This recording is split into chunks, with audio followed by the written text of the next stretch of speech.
All right. Hey, Vikings fans, welcome in to another episode of the Skol Hop. I'm Evan. And I'm Austin. We're just a couple of dudes from Iowa. We like drinking beer and talking about the Vikings. Yeah, we do. And we have to do it. We have to recap this recent Vikings loss to the Rams.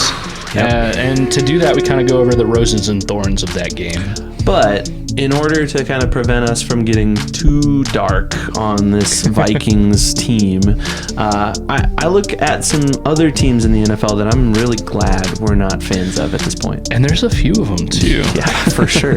And then after that, we look ahead to the upcoming Vikings-Colts game on Sunday Night Football after it was flexed. Let's not forget, though, you had to suffer the wrath of the Wheel of Purple punishments this week. Yeah, but then we tried out some really good beer from Big Grove Brewery, so that made it a little bit better. Yeah, and the beer, really good. Would recommend. You'll have to check out the episode if you want to know what that is. But if you're not into beer, or even if you are and you don't like this beer, grab your favorite beverage. Join us. Skol. Skol.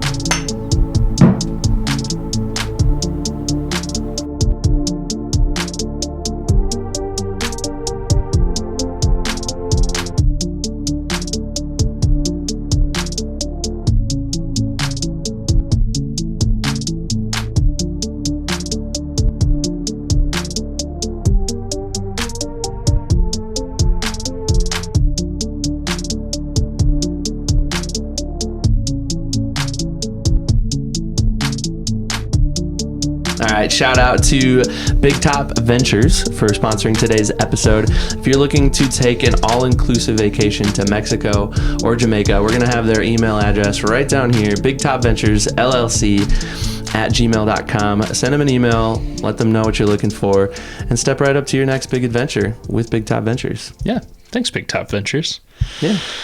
All right, we spun the wheel of purple punishments. Yes, we were live streaming Vikings Rams on last Thursday night. I feel especially bad for you because not only did the Vikings lose, but you had to spin the wheel. Ultimately, I chose it. Right? Yep, so I chose. So I guessed wrong. I predicted a Vikings win when we did our preseason picks. You predicted a Vikings loss because you're apparently not as big of a fan as I am. But because they lost, you did not have to be subject to the Wheel of Purple punishments. I did. And it was a doozy. Spoiler alert, we already did this. And it was awful. It was awful. It was awful. Don't ever do it. But you were watching me the whole time. I think it was slightly entertaining. It was. I was entertained. Yeah. I thought it was funny. So, yeah, we spun the wheel. I knew for 5 days, however long now, that I was going to have to do the cinnamon challenge. And I've been dreading it. I told my wife about it. She looked it up. And apparently the first thing she saw was like this article about how it's detrimental to your health. Because like if people who do the cinnamon challenge, you puff it out because you fail and then you breathe it in and cinnamon's all up in your airwaves. She's like, I'm not okay with this. It's like, I'm sorry. It's my podcast. So I'm going to do it. Evan did the apple cider vinegar, so I have to do the cinnamon challenge. So, but yeah, we did that earlier, and we're gonna splice it in right now, right? Yeah, we're gonna take you away from the desk here. We'll take you into the footage of Austin doing the cinnamon challenge, and we'll be right back. All right.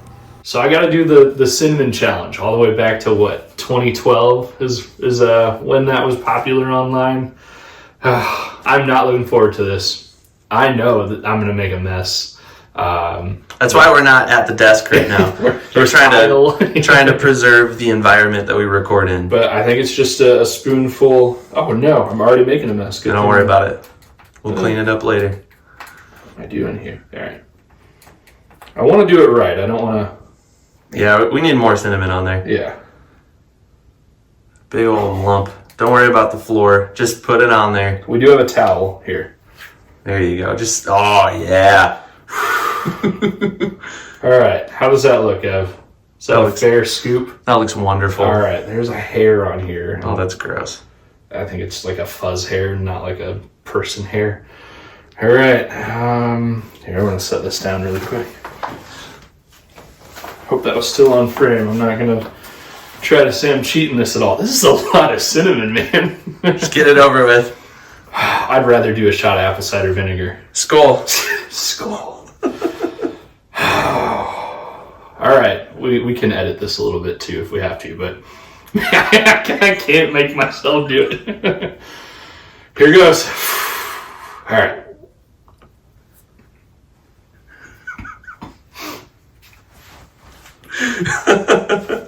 Oh no.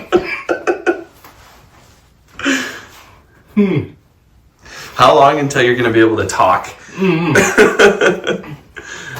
So we're doing this before the episode, so we still have an entire episode to record. You're going to have to, this is going to have to be washed down eventually.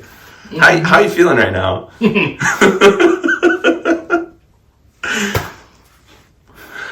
You're holding it together really well. I'm crying from laughing over here, so I can only imagine what you're going through. Oof. Hey, this has been a solid 50 seconds now that you've held it down. Nice job. I'm impressed. Well, that's a lot.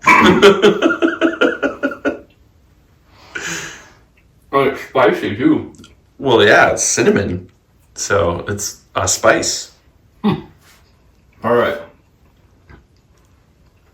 Man, that was bad. I'm a little bummed that there wasn't this big poof of brown powder. We're not done yet. How much is still left in your mouth? That's what I Most wanna of know. it. Most of it? Mm-hmm. Wow. Mm-hmm. Okay, so we're a solid minute in now. We're well over a minute. Okay. There's a reason. There's a reason you sprinkle this on stuff, not just ingest it entirely. All right, it is gone. Oh, no, that was awful. Don't ever do that. Don't ever do that. Ugh. All right. Well, 12 years later, we're resurrecting the cinnamon challenge. And 12 years from now, my kids are going to find this and just laugh at me. Hopefully they can wait that long and it's not like tomorrow. That was awful. I didn't expect the burn. I know cinnamon's a spice, but all right. I like spicy stuff, but that's like a spice, Burn in your not a heat. in It's your like throat, or where did it burn? Well, so I looked up some tips and tricks on how to win. All right. And one thing I think that really helped me from poofing it out, I read online that when you're putting the cinnamon in there, if you can stick your tongue to the back of your throat to keep it from going down your throat, and then it's under your tongue, so hopefully you can saliva make it a paste. Oh, look at that. So call me a cheater if you want. I'll say I strategized. Once it's in your mouth, there's really nothing we can do about it. But then, man, it just turned into a ball of wet, burning cinnamon. Whew, don't ever do that. Ugh, don't ever do that. Nicely done. I'm just going to angle this down really quick. Yeah. Very little mess. We did have a towel ready to go. And that's all from me pouring it. But nice job. You successfully completed the cinnamon challenge. I need some beer. Here's some water. In a Vikings cup there. So, I Skol. have these same cups. And let's go record episode 64. What do you say? I'm down for that. Let's go. All right. Skol. Let's go. All right. We are back. How'd that feel, man? That was awful. Don't ever do it. Don't ever do the cinnamon challenge. I think I did okay. I think you did great, honestly. All things considered, I don't think I could have done as well as you did. It was impressive. Well, like I said, I didn't cheat, but I strategized a little bit. I looked up best ways to complete it, and maybe if you think I cheated, that's fine with me. I did it, you didn't. But don't ever attempt it. It was awful. I love spicy food. I wasn't ready for that. Wasn't even like a horseradish burn or anything. That was just a burn. I'm still feeling it. Was it like a whiskey burn almost? I mean, like a fireball burn? Because that's like cinnamon whiskey. Yeah, right? I didn't think about it till now, but yeah, you're absolutely right. But worse because it's powdered cinnamon and not liquid whiskey going down your throat. And for a minute, I couldn't talk because I was afraid of opening my mouth or even trying to do the oh no, I can't talk. I couldn't talk, couldn't open my mouth. My eyes were watering. I probably turned red. I'm probably still red. Don't ever do it. Don't ever do that. And I will never want to do the purple punishments ever again. What do you say we open some beer? I need it. I need it bad. We've waited long enough, and actually, viewers out there, listeners out there, you won't know how long this actually took. It's been probably a solid half hour now, longer than a half hour. Yeah. Probably closer to 45 minutes that you did that, and now all you've had is water. Yeah, the water that saved my life. That was even after I got the cinnamon down.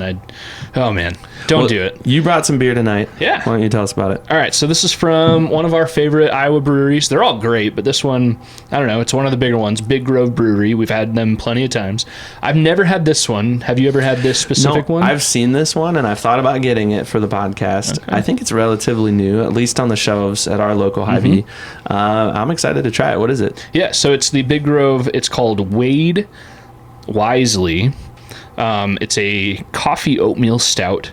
The can is really cool. It's got some fish on there. I was going to try to say the kind of fish that I think it is, but I would just out myself as someone who doesn't know anything about fish. They look like salmon. We'll go with that. It probably says on the can. They're not salmon. That's trout. No, trout. There we go. Trout. If you know what kind of fish these are, Big Grove, let us know.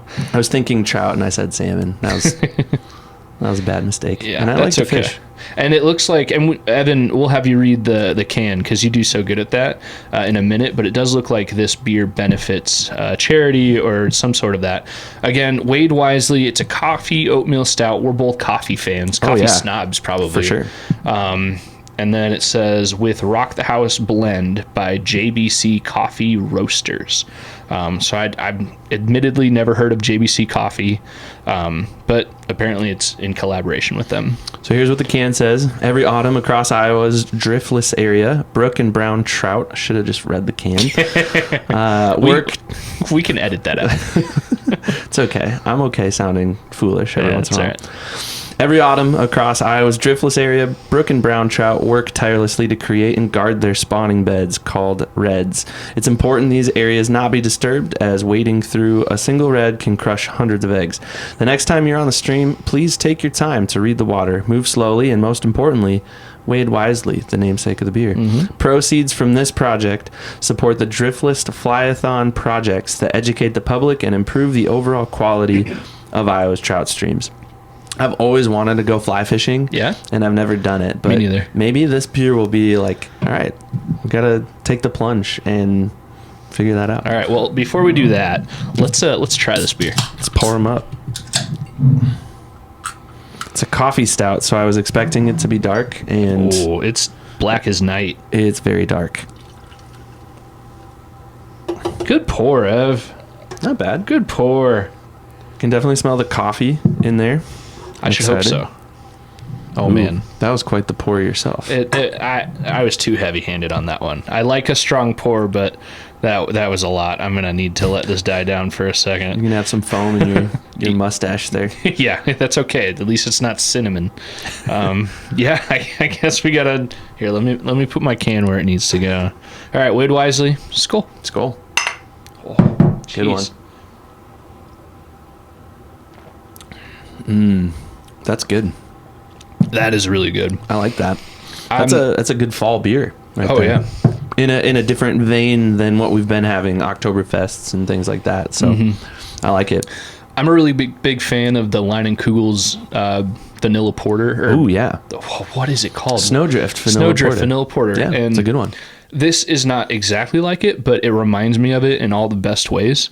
Yeah, I like this a lot. Although, how dare you bring up a Wisconsin beer on our Minnesota Vikings Iowa beer podcast? I would be a liar if I said Wisconsin didn't put out good beers. You're right. I think I did give you Moon Man on a show at one point. From New Glarus. New Glarus. So I'm just as guilty as you are. Yep. So yeah, this is as dark as I've ever seen a beer. Definitely tastes like a coffee oatmeal stout.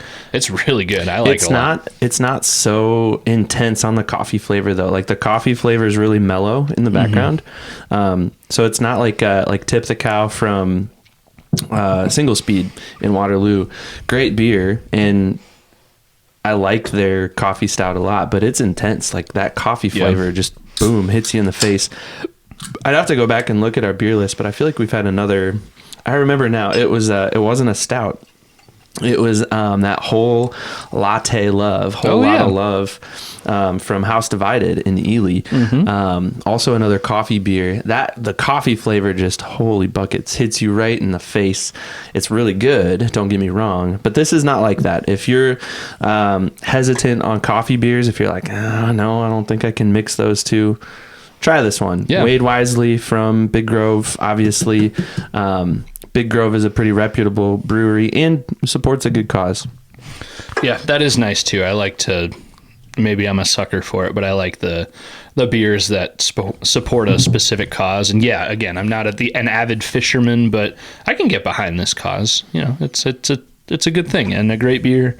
Yeah, if you like coffee, you'll have to like coffee pretty much, or at least the coffee flavor. If you like coffee, yeah, you'll like this one. Good stuff, and thanks for bringing it. Yeah, and thank you, Big Grove, for making it. All right, well, it's been a rough week for the Vikings. A rough, 7-8 days. 2 losses in a little more than, 7 or 8 days for the Vikings? Yep, 5 days. 5 days. The difference in time between those 2 losses. Yeah, and not only that, but the Lions kept rolling on Sunday, and the Packers won too in a tight one. That was really annoying. They won. A win is a win, but man, they were so close. And I'll leave the other NFC North team out for now because I have some thoughts later on. I have maybe a little surprise segment that we're going to get to. But we'll keep that secret for now. All right. We'll get to that. Okay. We'll get to that. But right now, let's talk Roses and Thorns from the Vikings loss to the Rams 30-20 on Thursday Night Football. Yeah, I mean, it definitely feels like there's a lot of thorns.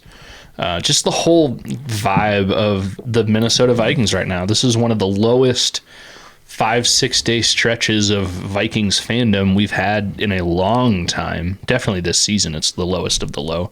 Because not only do you lose to the Lions, you had a close one that got really close and was a decent heartbreaker to lose to the Lions after the way the Lions have been looking to play them that good and almost win it.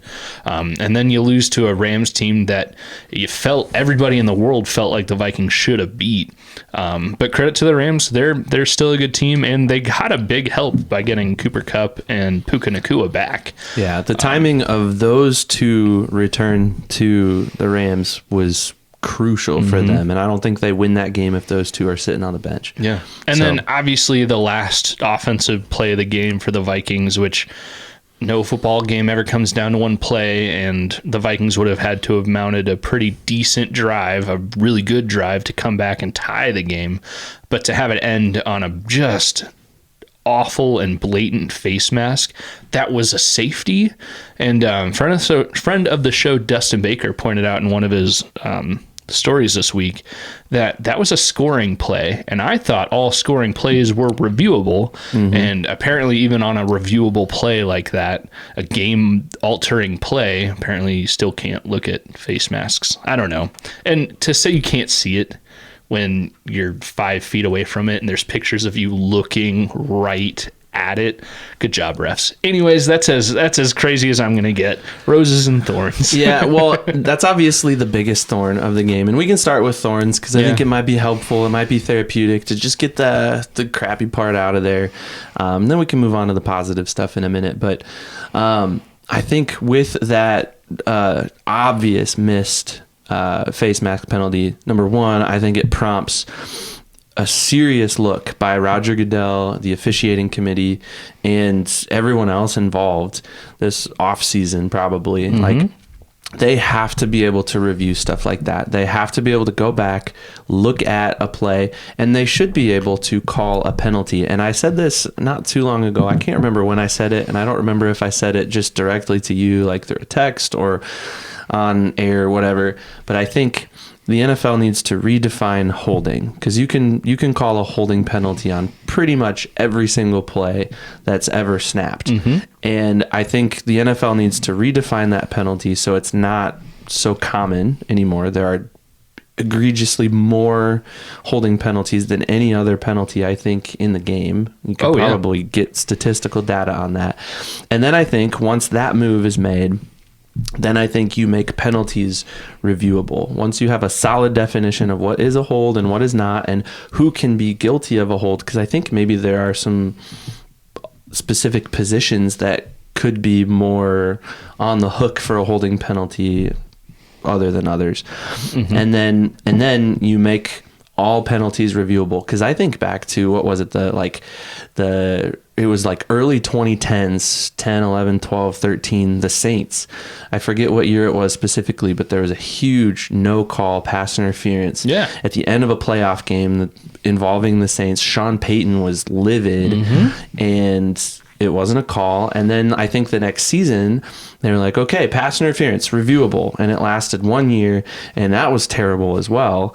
But hopefully the officiating committee, the league, hopefully they've figured some things out. I think they've got to get back to being able to review stuff like this. And that's not just a whiny Vikings like, oh, we lost the game because of penalty. No, it's because far too many outcomes are determined by penalties anymore. And I think it helps the officials out too. Like, okay, we screwed that up in the moment because our job is incredibly hard. Give us a leg to stand on to go back and say, well, no, here's what video says. Everybody, all 70,000 people in the stadium can see it, and the entire internet can see it 3 seconds later when it's posted.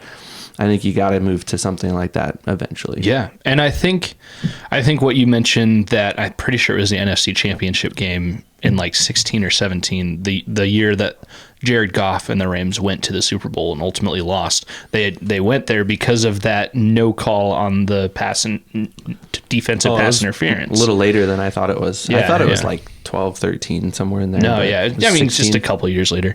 But I think that ultimately led to this whole eye in the sky idea, where there's the team in New York that has the power to jump into any game at any time. And I think ultimately the goal of that eye in the sky is to do what you just said. If everybody in the world can see a blatant call, and refs, I'll say it again, refs get the call right a creepy amount more often than they get it wrong. But for those times that humans are capable of making mistakes that are plain to see by everyone on TV, the announcers, everyone in the 300 sections of the stadium, if everybody can see something, there should be an authority out there that can immediately stop and say, no, we're going to get this right, rather than have a week of media and everybody saying, hey, the NFL is terrible and this one ref made one mistake, so all of a sudden it's awful because it cost a team a game. Again, we're not saying that face mask was the sole reason the Vikings lost, but it definitely put that final nail in the coffin. Oh, it sure did. Yeah. And so, we're not going to sit here and like whine and complain and, woe is us. The Vikings could have come back and, marched down the field and scored a touchdown, converted the 2-point and tied it up and forced overtime and then come back and won. Like, just that easy, we realize how far-fetched that is. But I think that situation just goes to show how crucial good officiating is. And right now, NFL officiating falls short of the bar, I think, in a lot of ways. And all of that is a moot point if earlier in the game that quick dump-off pass from Sam Darnold to Jalen Nailor is actually caught by Jalen Nailor. It was in his biceps, and he dropped it. Would have been a good catch, but he still definitely most people should be able to catch that, not let alone a professional wide receiver. That's just one example of many. Oh yeah, we could go down the list of all how the Vikings did not deserve to win that game. And so we can kind of get back on track here with some of the other things that just did not go well for the Vikings. Another huge thorn. This might be equally as bad as the poor call that ended the game, the safety, the face mask. But Christian Darrisaw, he's out. Yeah, and that was tough. And he's out for a while too. It's the TJ Hawkinson injury. Well, I don't want to necessarily make you feel bad for something you said on our live stream. Oh man, but I don't even know where you're going with this. Well, the Christian Darrisaw injury happened right before halftime, right? And you were complaining that the Vikings kneeled the ball. Had the Vikings just kneeled the ball before he got injured, we might not be talking about this right now. Yeah. And you were complaining. You said, "Oh, that's a sissy play right there. Yeah. That's just a cop out. That's a loser mentality. Why give up? Why go to the locker room when you have, I forget how much time was left on the clock. But Even if it's 1 second, I still stand by my mentality. And you can stand by it. You can stand by it. But I thought about that this week, and I'm like, if he would have, if Kevin O'Connell would have just said, let's kneel it, let's get in the locker room, let's regroup, Christian Darrisaw might still be out there, man. Yeah. And that would be a huge boost for this team that's really struggling right now. Yeah, and as of right now, we don't really have a solid answer as to what they're going to do to replace Christian Darrisaw. You're not going to replace him at his level. There's no one available on the trade market that is a realistic The dude guy. blocked 2 guys in pass coverage 2 weeks ago against the Lions. He had a highlight. It's not often a left tackle has like a legit Sports Center worthy highlight play, unless it's like a scoring play that they happen to be, an eligible receiver. He had a highlight top 10 Sports Center play in like throwing a guy and blocking like 3 guys against the Lions and then going back and making another key block. Crazy. Darrisaw, this just in, really good at football. And also maybe out for a full calendar year. We might be saying Halloween next year, like, it'll be really good to get Christian Darrisaw back. That's a huge thorn for the Vikings. It certainly doesn't help getting this team back on track after 2 straight losses. It's tough. It's tough news. I'm convinced more than ever that this game is won or lost in the trenches. I really think that. And I've always been attracted to the skill players. I've always been enamored by the receivers, the running backs. I've got a running back signed jersey here. I've got a quarterback over there. Like, they've always been my favorite players. I've loved watching them. They're fun. They're flashy. They're the ones that make the 97-yard catches. Yeah. They're the ones that throw the ball 60 yards down the field. Yeah, they're the flashy, fun ones to watch. But you can't throw the ball 60 yards down the field if you don't have time to throw that ball. And I've been watching both offense and defense in the trenches for the Vikings more closely this year. And another thorn I think we could move on to is the really poor pass rush that the Vikings generated against this Rams team that has a pretty bad offensive line. Yeah. And especially an injured offensive line, and still they're pretty awful for the Rams. And the Vikings they didn't have a single sack. This might be the first game all season they didn't get home to the quarterback. And I might be wrong on that. I don't know. Let us know in the comments if I'm wrong. They didn't have a single sack, and a guy like Matt Stafford with weapons like Cooper Kupp and Puka Nacua and Kieran Williams, with those guys that are options for him to throw to, and everybody else on their team, he's going to rip you apart all day if he has any amount of time. Matt Stafford can make time. 2 seconds for Matt Stafford is way longer than 2 seconds for anybody else. And yeah, you didn't see the pass rush, which really sucks. Because, hey, what did the Vikings do in the first round this year other than, pick a hopeful franchise quarterback? Huge pass rusher. Yeah, they basically traded a whole draft away for what seemed like he was going to be a really good pass rusher, but all we've heard about Dallas Turner the last couple of weeks is, where is he? Yep. He's had 7 defensive plays in the last 2 games. And he's healthy. I think. Apparently. Yeah. Apparently. If he's injured, he's not on the injury report. The NFL makes sure if a guy is hurt, they got to be on the report. Any kind of hurt at all. If he stubs his toe and it's got a bruise, he's got to be on the injury report. I will say, I think teams do get creative with how they put players on that injury list. And he might be dealing with something not major enough. And he might also be in that spot where he's not a star yet. He's a rookie. Nobody really knows who he is. Like, okay, we can kind of just keep this hush-hush for a while. Like, I hope that's the case. Like, I hope it's like, he's really good at football. And we saw some flashes early on in the first handful of games. Like, he was involved. He had a sack or a near sack. He got a pressure at least. Pretty sure he got a sack in the Giants game, the first game of the season. Yeah. So I think he is good at football. He's either slumping or they're compensating for something injury-wise, and they don't want to put him on the injury report. And go figure, as the Flores defense starts looking human again, we see less and less of Dallas Turner. So maybe they're trying learning new things. I have no idea. We're not coaches, and every time I watch like a film breakdown video on YouTube, I learn 10 more things. So I could know a lot more about football than I do. I sent you a link earlier. I don't know if you listened to it or not, but it was Cam Bynum being interviewed on K-Fan. I think it was today or yesterday or something like that. But he had some interesting thoughts to share, and he really seemed to stand firm on the fact that the defensive woes right now for the Vikings really just come down to execution. And he did talk about how, there's a lot of tape out there now on this Flores defense. And he didn't really say, yeah, we've been figured out. And nobody's going to just openly admit that. But he seemed to bear the burden for the entire defense and say, yep, it's us. We are the ones that need to go out and play better. We have to figure it out. So that was an interesting interview for sure. Yeah. It just, for this defense that was crowned the best in the world, by week 4, to now look not great at all, that's pretty disappointing.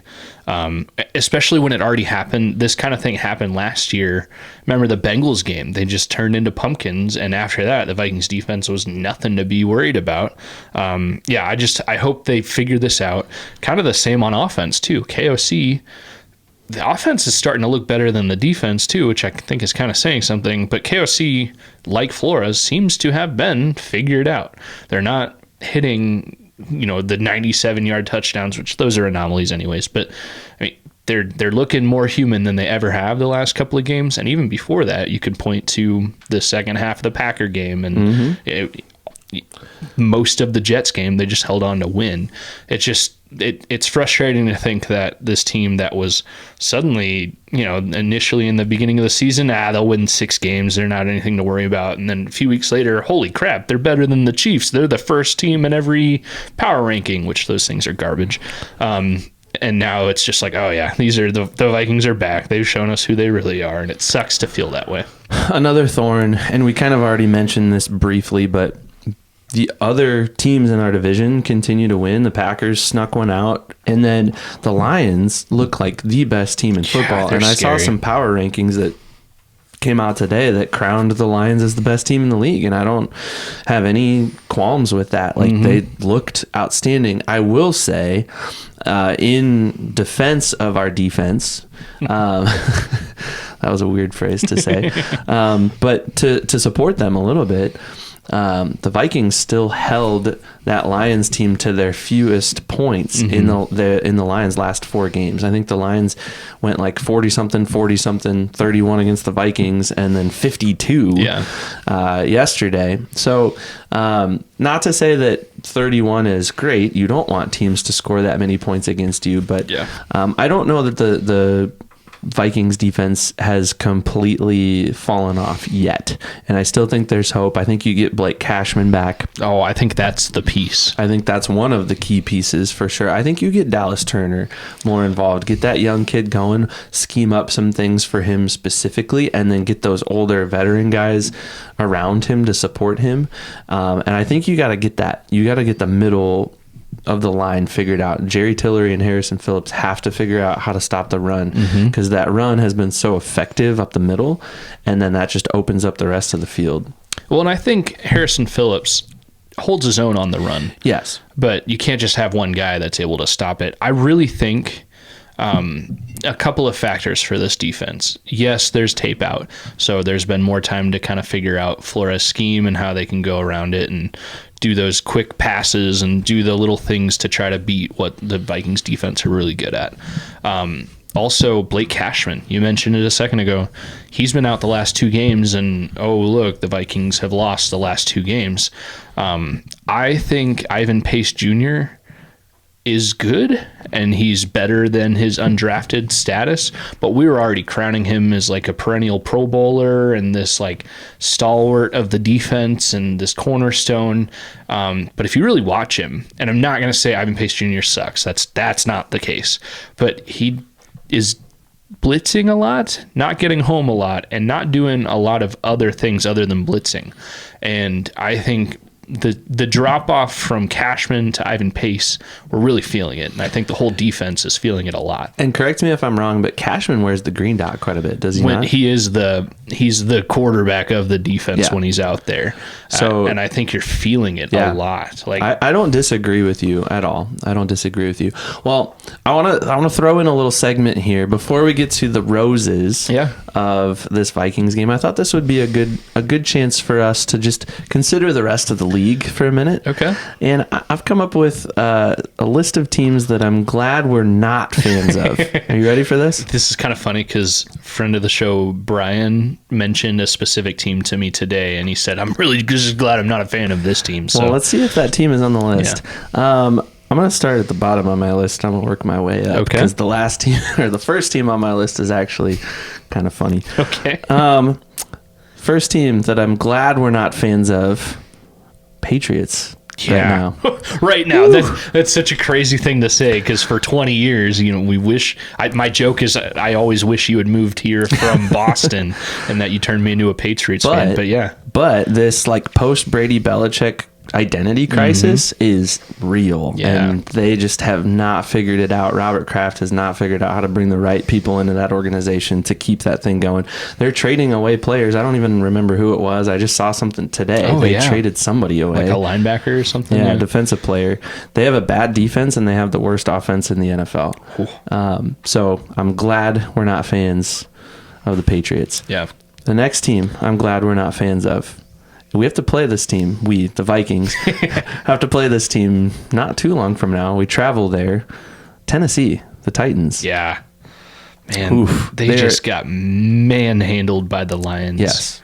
They got destroyed by the Lions. And the quarterback they traded away only looks really good when the Packers throw him on the field now because who is it? Malik Willis. They traded him away to the Packers, and it's not like they got anything great for him. They're a good team defensively, and I think that will be something that the Vikings will have to be on the lookout for when they play them. But I think if this Brian Flores defense can get back on track, we can get Blake Cashman healthy, and they can fly around like they were flying around in the first 5 games of the season, I think they'll make mincemeat of that Titans offense. I think, and I know give me 5 seconds. I think once Cashman comes back, it will be very telling to see if the defense goes back up again. Oh, I agree with you. Because I kind of expect that to happen. Just to get your brain back, then you're going to be better. And we'll be hawking that injury report all week to see if he comes back. We need that guy. He wasn't practicing today. Yeah. So, anyways, next team. Worst record in the league. You got an old man quarterback playing better than the sophomore quarterback. No weapons anywhere, really. And a guy that could make his way back to Minnesota. The Panthers. Oh, yeah. I thought you were talking about a different team, which may still be on the list. So I don't want to spoil it. Right, don't spoil it. If you say it, I'll be like, yeah, that's the one I thought you were talking about. The Panthers, man. That's rough because you trade away the farm just over a year ago for a guy that looks like he's already a bust. I mean, that Bears-Panthers trade for the first overall pick, which you do if Bryce Young is the guy you think he's going to be, then yeah, trade away 1,000 first-round picks. Who cares? Because then you have the best quarterback ever. But it really stings too that C.J. Stroud is so good that they could have had him. They could have picked Stroud over Bryce Young, and they failed. So yeah, it'd be tough to be a Panthers fan. I think the team that you initially thought I was talking about is actually not on my list, but we'll talk about them. I know we'll talk about them. We'll talk about them plenty. They're not on my list though. Okay. Also, Thielen, my personal. As a Vikings fan, I'd love if Thielen was back in purple, although as a fan of logistics and how it would be the team works, it'd be all a gimmick, because if it wasn't Thielen, if the same guy just had a different name and didn't play for the Vikings for 10 plus years, we wouldn't be calling for him. It's just be like, oh yeah, that one guy who was good a few years ago, we'd rather Hunter Renfrow than Thielen. It's just Thielen has our hearts. So anyways. Right. So these last 2 teams, I have 2 more. And actually, I want to put these 2 out there and just see which one. I think I know what you're going to say. Actually, I don't know what you're going to say. As far as the team that I thought you were mentioning? No. Oh. The last two teams on my list of teams that I'm glad we're not fans of, to me, they're kind of a tie in different ways. Okay. The Bears and the Jets. I mean, I'll never root for the Bears. Okay, that's what I thought you would say. Also, and I think the reason you add the Jets as a tie is because the Aaron Rodgers of it all. Yeah. I think Aaron Rodgers is a tool, but like, who cares? He's richer than I'll ever even dream to be, so he doesn't care what I think. And the Bears, I also have never been a believer in Caleb Williams, and maybe friend of the show Forrest is making me think that way because he's been saying that for a long time. Yeah, I'm glad we're not fans of the Bears. Well, let's take the Jets for a second. Apparently, they're embracing the darkness over there in New York, and their quarterback is leading the way in that. They now only have not one but two divas on offense, with Davante Adams joining the mix, and he didn't do anything this weekend. So that looks like a real winner for the Jets there. They should be better even before Davante Adams was traded, but they still only have 2 wins, and those 2 wins are against the Titans and the Patriots, 2 of the worst teams in the league. Yeah. So I'm really glad we're not Jets fans. I'm also glad we're not Bears fans. The Bears have a winning record right now, to be fair, 4-3. Okay. They're still above 500. They're at the bottom of the NFC North, but the NFC North has proven to be arguably the toughest division in football this year. But boy, you look at that one play, that gigantic Fail Mary, I will say, against the Commanders. Yeah, if you're looking at it from the Bears' perspective, yeah. Well, there's that one defender, I don't even remember his name. Tyreek, right? Stevenson? Whatever. I might be wrong on that. Yeah, well, he probably did enough to get fired because he's over there, taunting the Commanders fans and misses what's happening on the field, and then goes over and isn't, I don't think, really involved in the play, and the ball gets tipped and the Commanders catch it and they win. Did you not? So was he the one that tipped it? He was the one that tipped it. I didn't pay that It much was attention. Tyreek Stevenson. He was taunting on the sideline, and then when he realized, I should probably run around, he does kind of run around and then goes, and he's the one that one hand tips the ball, and, tip drill, the Commander caught it. He tweeted out something today, like a mature, hey, that was on me. There's something like lack of focus. I apologize to my teammates and the fans and everything. It was a mature thing to tweet out, but still, my goodness, that's such a bad look. Yeah, it was definitely embarrassing. And not just that, the entire game, it didn't really look like the Bears were doing anything. The Bears offense couldn't hold a candle to what the Commanders were doing offensively. I think the Commanders had 400 something yards. Yeah, I didn't watch it. The point total, I didn't really watch it either. The point total doesn't really determine what happened in that game. It was way closer than it should have been. The Commanders should have blown them out by 20 points, I think, when you go in and look at the stats a little more deeply. But I'm not a huge believer in Caleb Williams. I don't think he's that great. And I think problems with the Bears organization are even more systemic. I think you have major problems on the coaching staff. I don't think they're really doing any of their players anything by the plays they're calling or putting their players in the right position. And I think that even stems back to management. And I just don't think the Bears are in the right spot right now. Yeah. So all of those teams, I'm really glad we're not fans of. And I know it feels like the sky is falling on the Vikings a little bit the last couple of weeks. It's been tough, but this organization is still in a really good place. Good management, great coaching. Yep, we've had a few tough losses. Hopefully, they've learned some things about themselves. Hopefully, the coaching staff has figured out how they can scheme some things around. There's still some really, really good players that aren't divas, that aren't full of themselves. Even the best wide receiver in the league is hanging on, and he's willing to play a team role. And I'm excited about that. Unless you believe the whole Jordan Addison Instagram He picture came out, free he- three. He dispelled that this week yeah. too. He said, "No, this has been something that I've been doing since I was in college," and I believe that.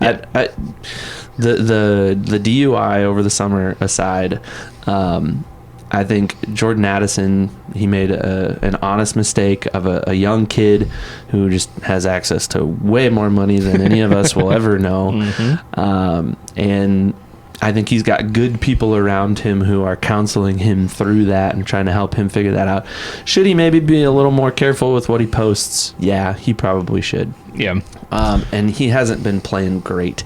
But I don't think that post was this like sub tweet that we all thought it was. I think it was just, I'm here. I think he was just reminding people like I'm here and I'm still capable of playing really good football. Yeah, that free three is his slogan. It's like us saying Skol.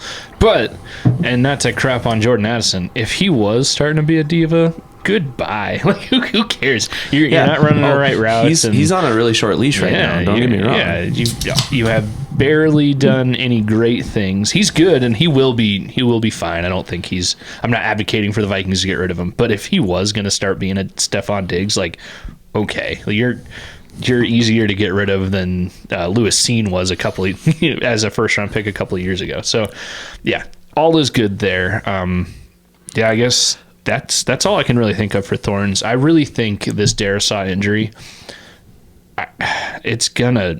that might be the season crutch. That's such a big person to lose.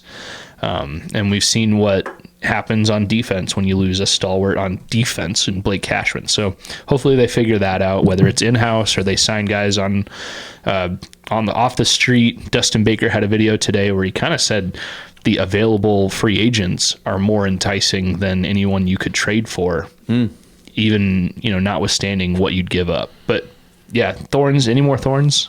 No, I think we've covered the thorns, and I think one big thorn that we don't have to endure as Vikings fans is that we're not fans of those other teams. And I think there's still so much upside to this Vikings team, and that's why I wanted to bring this kind of perspective. Like, it's not woe is us, the sky isn't completely fallen yet, and we shouldn't just throw in the towel. Yes, the last 14 days have been tough for the Vikings, but there's still a lot of season left.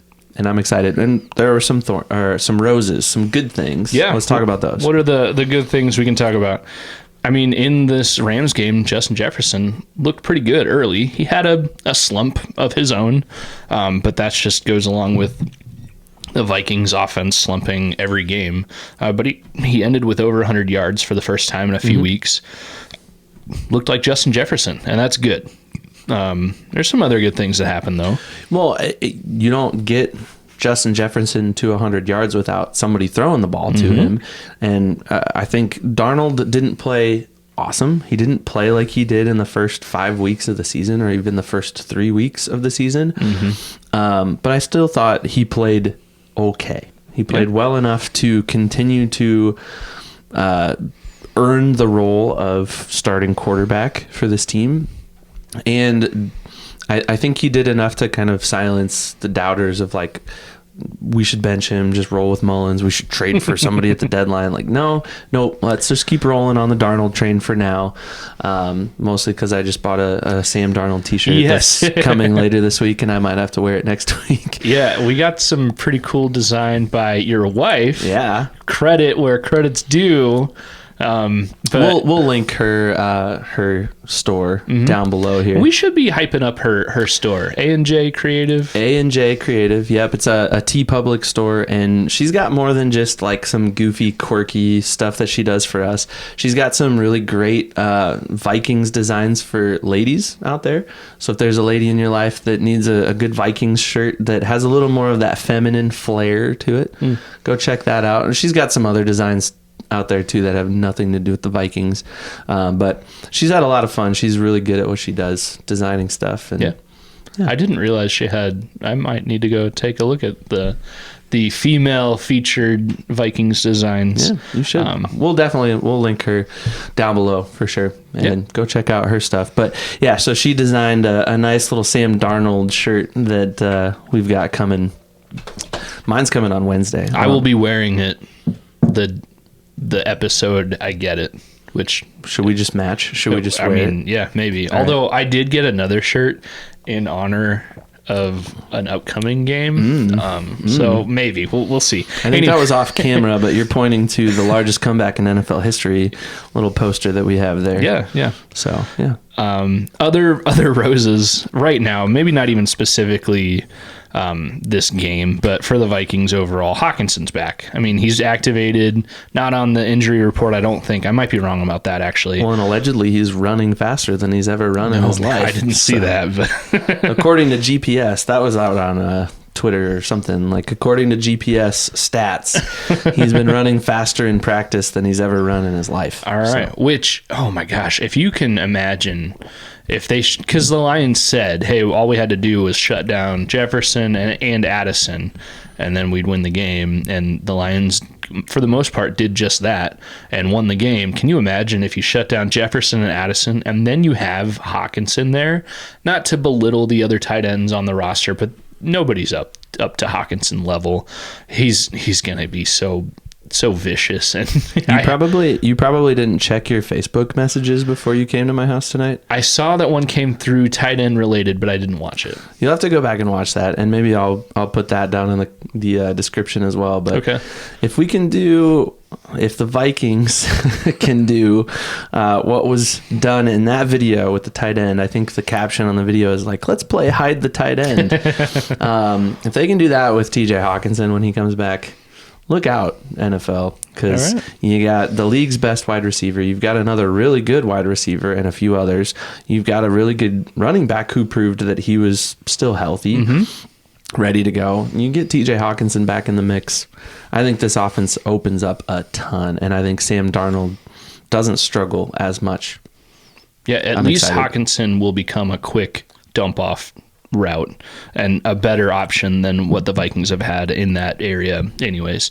Along with Hawkinson coming back, Dalton Reisner apparently has been healthy for a long time and ready to go, and he should be back soon too. Now with Darrisaw out, it kind of seems one of the more logical moves is to move Brandell over there, right? Am I saying that right? Brandell would move over there to the left tackle spot, and then Reisner would be your left guard, and then the center and the right side of the line would remain the same. Yeah. So that's interesting you bring that up, because just today, Monday the 28th, Dustin Baker on Vikes Now on YouTube, go check that out. He had a video that was pretty much like, okay, now what after the Darrisaw injury? And he listed out, I think, like 5 scenarios that could happen. The Vikings could go down, and it's a variety of like, okay, they could trade for this guy, or they could sign one of these guys off the street, or what will probably happen, and I'm going to spoil Dustin's video, but he says the most likely scenario is something like either they roll with Quessenberry and keep everybody else the same, or they do kick Brendel to the left tackle spot, put Reisner, of supposedly healthy Reisner, back in his left guard spot, and then the line keeps rolling even with Ed Ingram.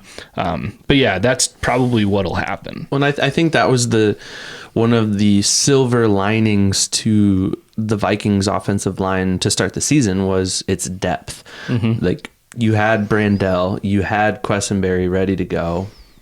Two guys they re-signed pretty quickly after the season ended last year. Yeah, and then didn't they pick up Walter Rouse in the draft as well? So like you had a handful of guys that could have rotated in at the very least, or taken over completely if somebody got injured. And now the worst possible scenario, the best player on that line has gone down, and now you have to kind of plan for that, doomsday scenario. And I'm interested to see what the move is. It'll be really interesting over the course of this next week.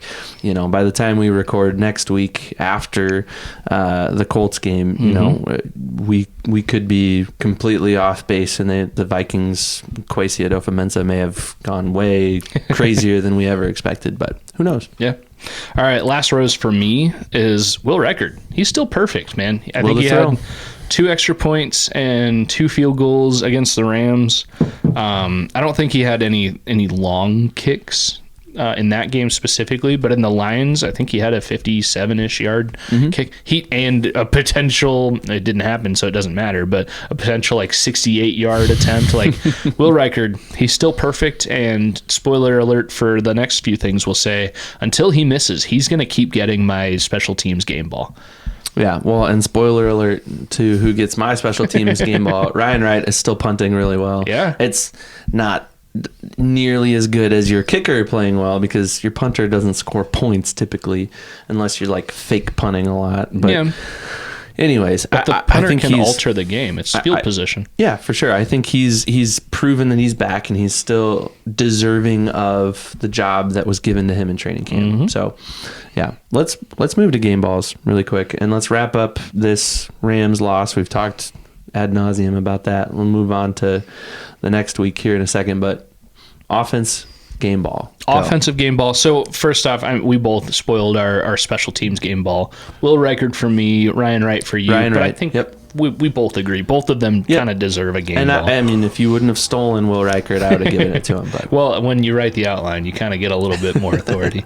Offense for me, Justin Jefferson. First game that he broke 100 yards in a little while.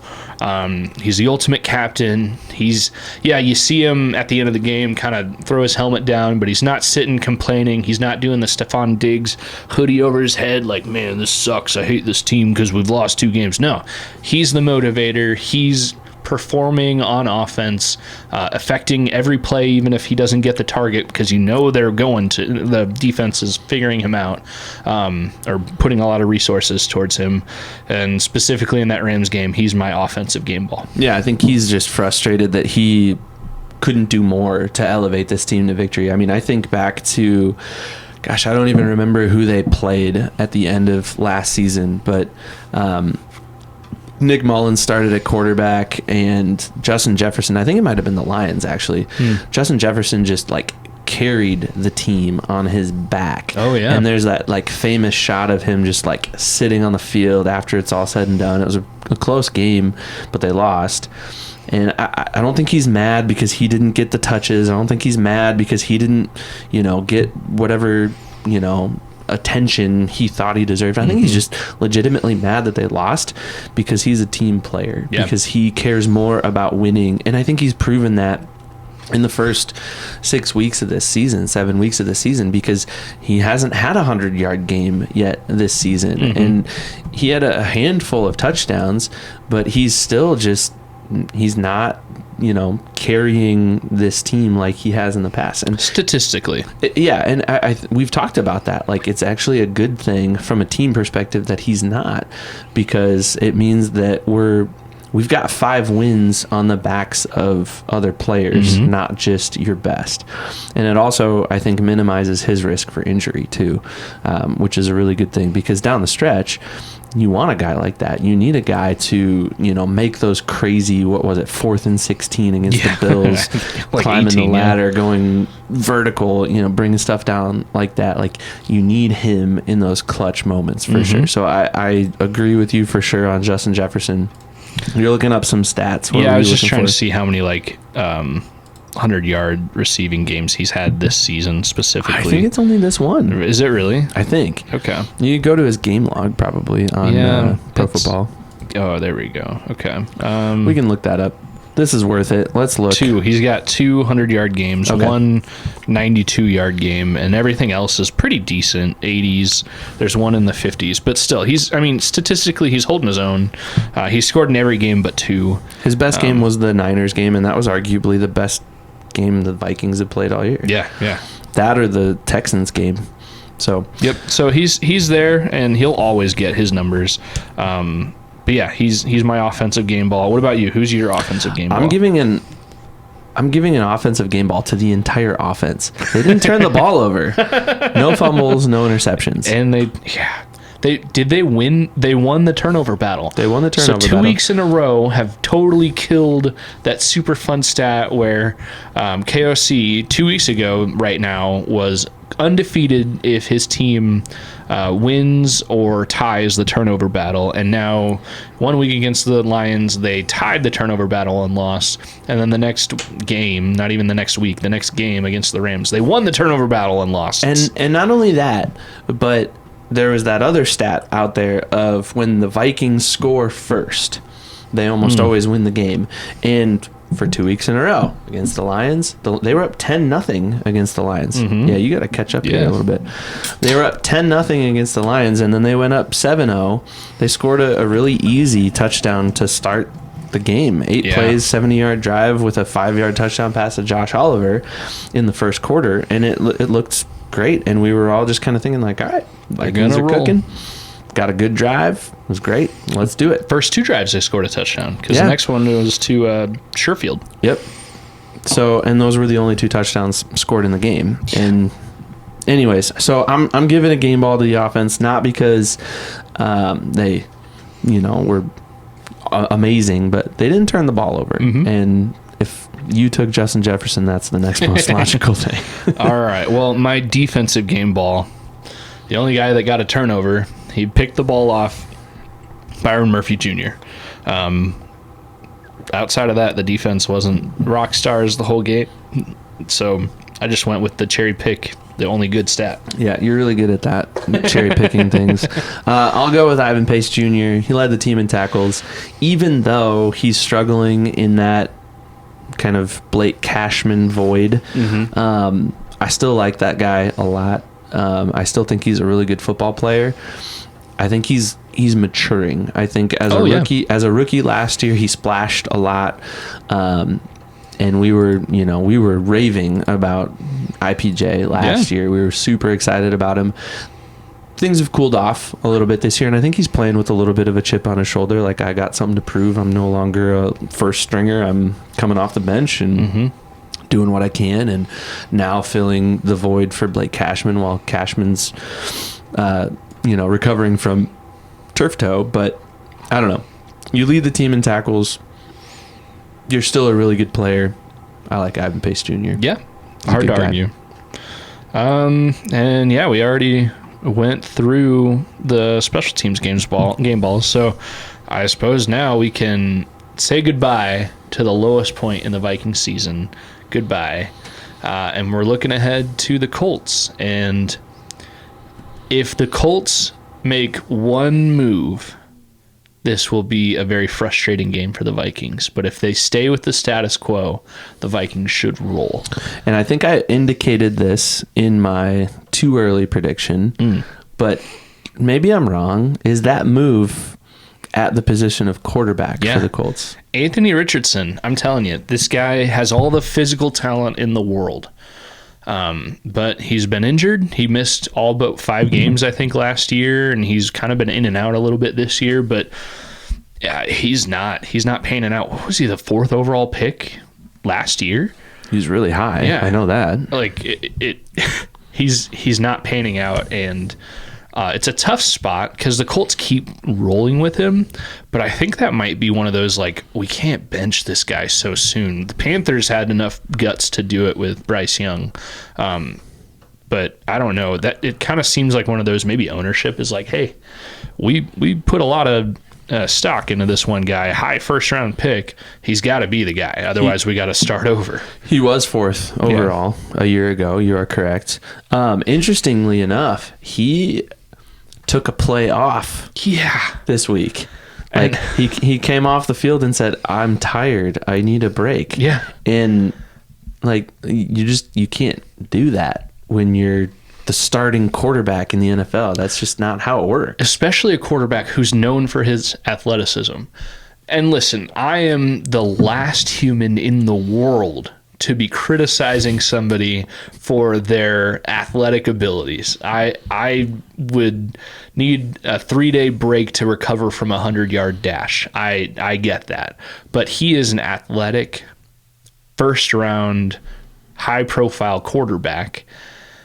And I mean, I think of Matt Stafford.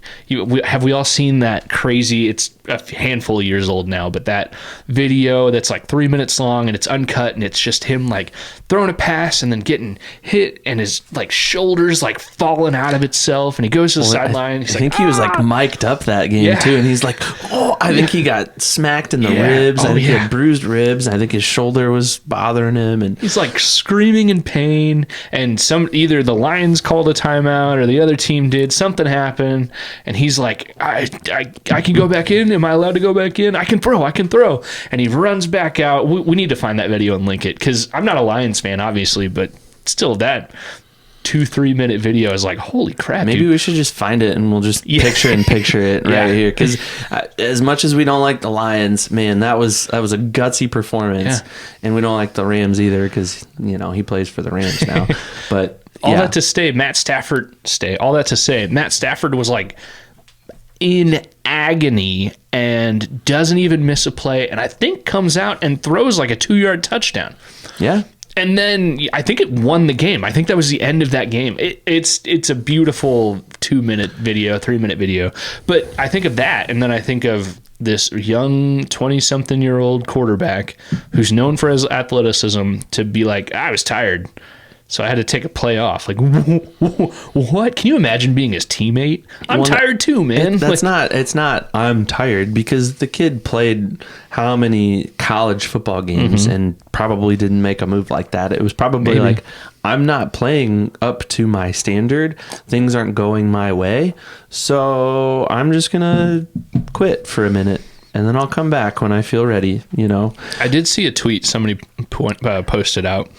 That it's like, that's really weird. So it's either he's like telling the truth and he was really tired and that's super embarrassing, or he lied and would rather lie and say I'm tired because the real reason was even more embarrassing. And I don't know what could be more embarrassing, but that's just crazy.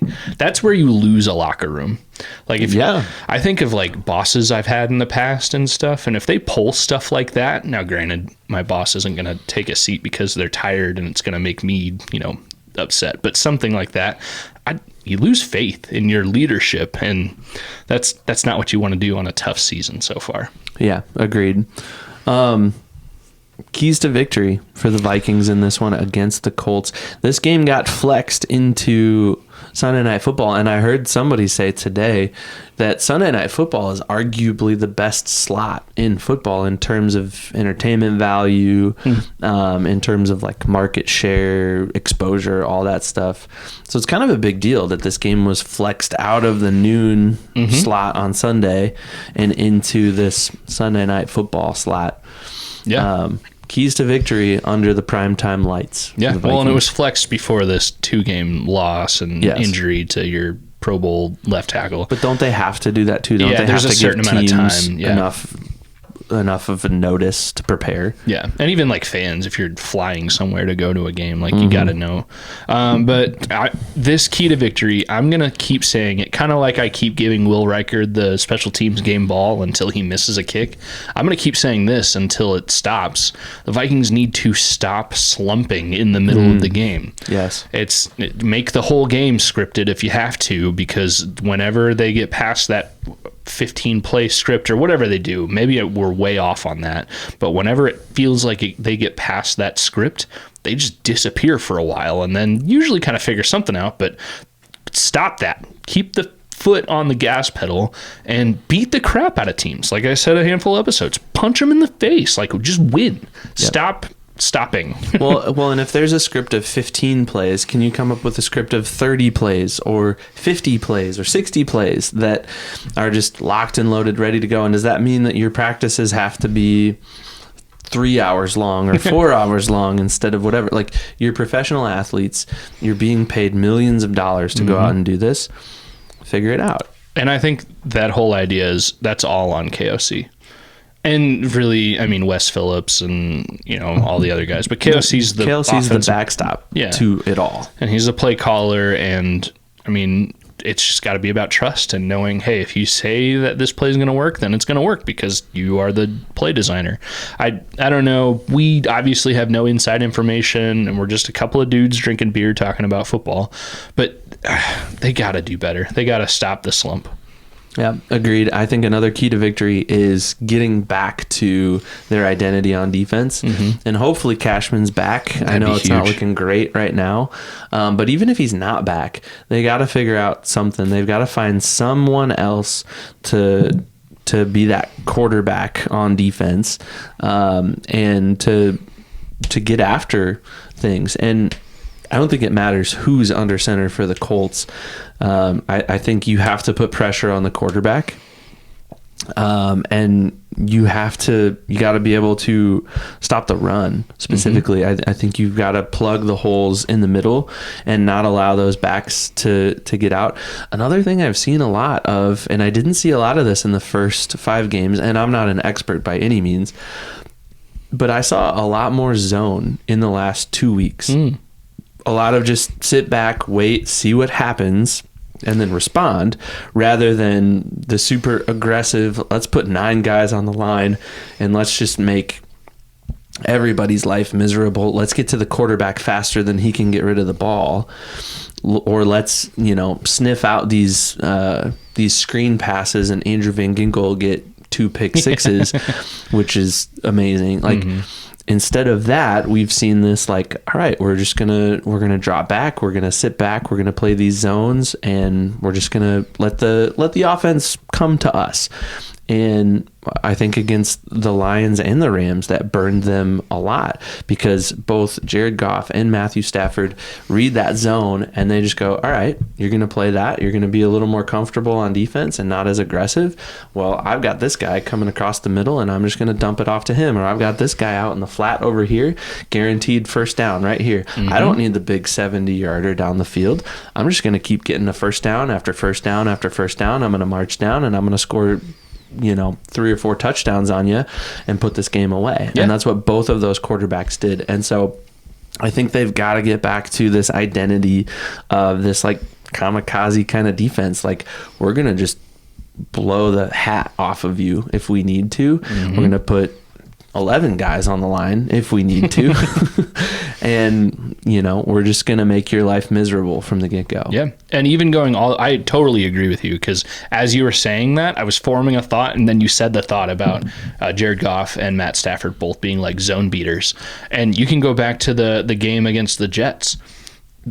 The Jets receivers dropped a few passes, and there were a couple of Rodgers passes that were just outside of reach. But I think if Rodgers and his receivers had been more on the same page, that would have been a tougher game than it already was for the Vikings too, because Rodgers is another zone beater as well. That's why the Packers beat the Vikings and everybody else for so many years when Rodgers was there.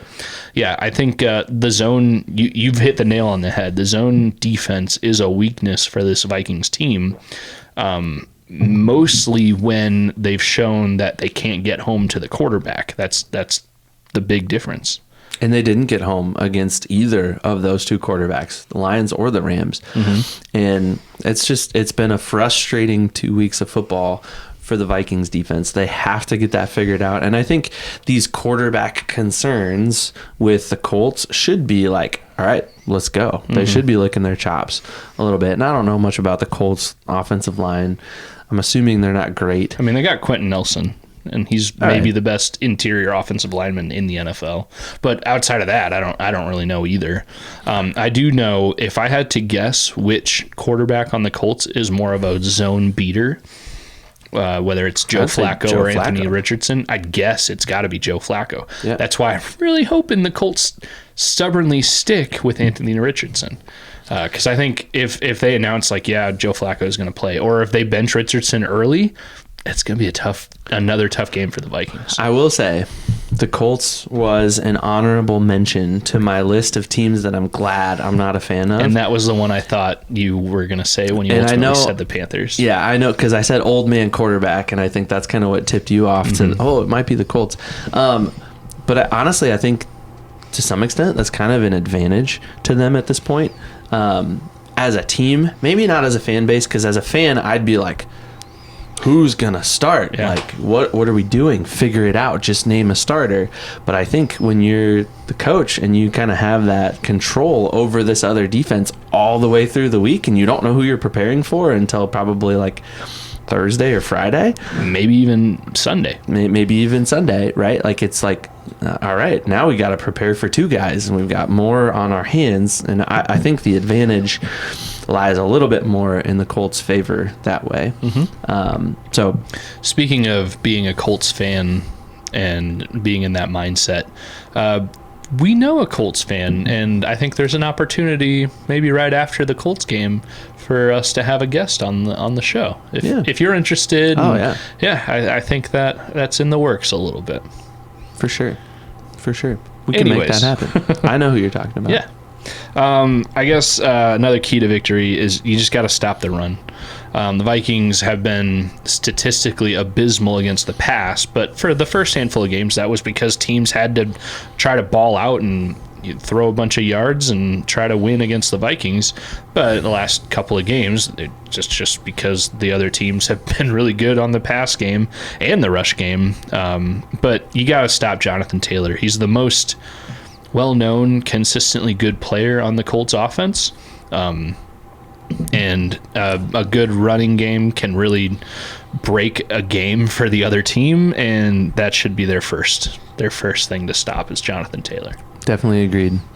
All right, I'm going to give you my too early prediction here, and we kind of agree, but we also kind of disagree on this. I think the Vikings win. Okay. First of all, and I think that, let me go back to this here really quick just to make sure. Yeah, that is in line with my preseason pick. Okay. I think the Vikings beat the Colts. That was my preseason pick. I think they beat the Colts 31-17 with the caveat that Anthony Richardson plays most of the time. Okay. Most of the time. And again, we know that Anthony Richardson is prone to taking plays off every now and then. At least one. And we've also seen Joe Flacco start, 2 games now this season for the Colts. So the quarterback situation is very much in limbo, more than it's ever been, maybe, after this last week. And their coach today answered a reporter question about that and basically said, we're going to look at all options. Yeah. And not Richardson's our guy. It was, we're going to evaluate everything. I think he's playing chess, not checkers there. We're in the poker game, and he's not going to show his hand. He's not going to give any tell. He's going to wait until the last possible moment to give any sort of lead to the Vikings defense. And I think that's kind of a rock and a hard place thing, because maybe the coach is like, we got to move on. But the owner, Jim Irsay, a very vocal and loud owner, this is pure speculation, but maybe he's behind the scenes like, no, I paid a lot for this guy. We're gonna force it. He's gonna be okay. And maybe the coach doesn't have the power that he should. Again, I'm totally guessing, but I could see that situation happening. I think the Vikings win handily, 31-17. If Anthony Richardson is the starter and plays most of the time. That's my caveat. So I didn't write that caveat down, but I pretty much assumed that. So again, if Richardson is the guy most of the game or all the game, I think the Vikings win. I think it's more like 24-17, just because we got to expect that mid-game offensive slump for the Vikings. But I looked it up earlier. I'm pretty sure the Vikings have scored 20 or more points in every game so far this season. So they're going to do a little bit better against the Colts than just 20 points. And I think they pull out the win. No, it will not be 39-36 Vikings like that greatest comeback in NFL history, which is going to be the storyline for everybody else, leading up to the game. And it's something at least I bring up to friend of the show, Brian, quite a bit. But and you are correct. The Vikings have scored 20 or more points in every game. This last game against the Rams was their lowest, 20 exactly. So the offense has the juice. I mean, you got to think 20 is not a small amount of points in the NFL. Like, usually you score 20 points, you're at least in the game. Yep. And they were in the game, and we've already talked about it. They were in the game. We say goodbye to that, Evan. I know. I'm just pointing out the fact here. All right. Well, we both have the Vikings winning now. You predicted a Vikings loss in your preseason picks. So it'll come down to You know what? If I have to spin the wheel, one, it's because the Vikings won, and that's good with me, right? Yep. Two, I feel like we've gotten rid of most of the worst ones. Yeah, the worst ones are really off the wheel at this point. I mean, I'm looking down here at the Purple Pantry. There's still the wax a body part. Oh, yeah. So that'll be funny. I just kind of want to see that happen for either one of us. Or I hope we both land on that one time. I forgot about that. Well, so I was looking at our picks. So you have the Colts losing in your preseason picks. I have them winning. And then the following week, you have the Vikings winning against the Jags. I have them losing. And then we don't have a similar pick until the Vikings at Titans in week 11. Oh, man. So it's going to be a few more weeks of this back and forth. Only one of us will have to suffer the consequences of the wheel. But we're guaranteed, 3 weeks in a row? One of us has to. Yep. So we had the Cinnamon Challenge with you tonight, and then next week, one of us will have to do it, and the following week, one of us will have to do it. But I feel like the rest of them, I know you're dreading the jalapenos, and I get that, but I'm not super dreading really any of them unless I'm thinking about missing some of them. I feel like we've gotten rid of all the worst ones. Some of them will just be a little messy, like getting a pie in the face. So I have a beard, and it's not like an award-winning beard, but it's enough that a pie in the face would really ruin my episode. You're a Hall of Famer in my book. Well, thanks, man. All right, well, if you want to make any comments on my beard, listener, or anything else we've said in this episode, Evan, how can people reach out to us? Find us anywhere. We're mostly on YouTube and Spotify. If you want to watch our episodes, which we would recommend, not because we think we look good, but the Purple Punishments are meant to be watched for sure. Yeah, if nothing else, check out that Purple Punishments. Even if you're an audio only listener and you thought it was kind of funny to listen to the Purple Punishments today, it's got to be so much better to see it visually. So we'll have that on TikTok and everywhere else, but go check at least that segment out visually. And you do a great job of taking a lot of our different segments, including the Purple Punishments and other stuff, and kind of clip those things out from the longer episode. So even if you're not a fan of like listening to the whole hour and a half of whatever we do each week, check out the clip-sized version, the bite-sized version of what we do. Most of that's on YouTube, but I would say also TikTok, Facebook, Twitter. You can find a lot of that stuff there as well. Send us an email if you want to, start a conversation with us, theskolhop@gmail.com. It's a great place to do that. Have we done anything with Untapped lately? We have an Untapped account, and I think we've officially reviewed the first maybe 10 beers or 10 episodes worth of beers. I need to revive that a little bit, but we are on Untapped, which is, if you don't know, Untapped is kind of a beer log social media site where you can be friends with people, log the different beers you've tried and kind of rank them, and kind of see what other beers are ranked as well. So we're there as well. Well, this is episode 63, and we featured at least 63 different unique Iowa brewed beers on this show. So yeah, definitely worth checking out our show, even if you're not a football fan or even if you're not a Vikings fan, just for the beer alone. We had a Lions fan comment on one of our recent videos. If you're watching, thanks. Basically said, hey, he's been following us for a little while and he enjoys the beer reviews. Yeah, we're not world-renowned beer reviews, but I think for the average guy that likes beer, you're going to know whether or not it's a good or bad beer. Specifically Iowa beers, just based off how we react to. So all that to say, we are easily found pretty much everywhere. You could just Google us as well, the Skol Hop. Type that in and you'll find us. Wherever you want to find us, you will find us. And you want to drop us a line, we'll be more than happy to hit you back up on the other end. Yep, we've got some merch. We kind of alluded to the fact that both of us, so our merch is through another site that we kind of just upload our artwork to, or your wife's artwork to. It's a direct-to-consumer site, which makes it easy for us, but also easy for you if you want to buy anything that has like this logo on it, or we've got a few other ones. The Sammy D logo or the Skol logo. Yep. They're all good. And we both ordered from them, and even the quote-unquote cheapest options they have on that website is still pretty good quality.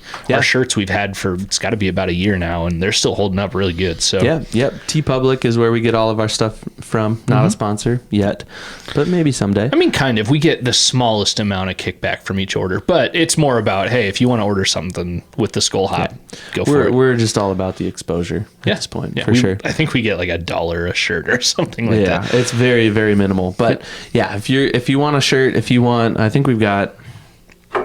Oh, we got coffee mugs. I just used mine today. Skol stickers, all the stuff. If you like us and you want to rep us a little bit, order something. It's not that expensive. Yeah. It's pretty good. So we're out there. Go find us, and we appreciate the support. We appreciate the love, and we're gonna be right back at it next week. Every week, episode 65. We may have a little reaction video coming out after the Colts game. Yeah, I'd like to do that. It'll be late because that's Sunday Night Football, but. Yeah, we'll figure it out. Keep your eyes peeled for that. Until then, Evan, what'd you think about this Wade Wisely coffee oatmeal stout from Big Grove? It's pretty typical of me to be a little bit in front of you in the beer drinking race at this point in We're an about episode. Even right now, just a hair. I'm a little ahead of you. Not that it's a race, but it's good. It is. Good. That's the point I'm trying to make. I like it a lot. I'm not trying to put you down. Just trying to say I like this beer a lot. So much so that I've had more than you. It supports a good cause. These are trout. They are not salmon. Yeah. I don't know why salmon popped into my head. It was just a fish. I've never fished for trout, and I would like to. I've held an Iowa fishing license before. I currently don't have one. I'd like to renew it maybe for the upcoming year. But I would also like to add the trout stamp, because in Iowa you have to pay extra to fish for trout. Oh, I didn't know that. Yeah. So, well, because of the cause that the Wade Wisely supports, you should have more of an opportunity to fish for trout. The beer specifically, it's a coffee oatmeal stout. It tastes exactly like you would think it would, just by hearing the type of beer it is, and it's really good. I have no notes for this. It's so good. You have to like coffee. You have to like the stouts. I think the oatmeal mellows it out a little bit too. Yeah, It's not, like I said at the beginning, it's not like in your face. It's not so coffee heavy that you're like, ugh, why don't I just like brew myself a cup of coffee and drink it? You're not getting the high acidity to it, but I think that speaks to the quality ingredients, both the beer and the coffee they use and the care that they take. We're not breaking news here. Big Grove does good. I've never had a bad Big Grove beer. And add this one to the list of good ones I've had from them. I like it a lot. I will have it again. I'll seek it out. It's good, and hopefully it's not a limited run. I agree. I also hope that this podcast thing isn't a limited run, and I hope that we keep doing this for a while, because it's been a lot of fun. Yeah. Even if you quit, I'll keep doing it forever. Chances of that are very low at this point. The quality would be terrible, and maybe I wouldn't even post it out, but I'd still sit and stare at a square and talk about the Vikings every week. This is way more fun because we've got this awesome set now. We keep drinking great beer week after week, and I don't know. I just feel like we just keep putting out good stuff. Yeah. So, well, in the name of that, good beer, great episode. Best episode yet. Skol. Skol.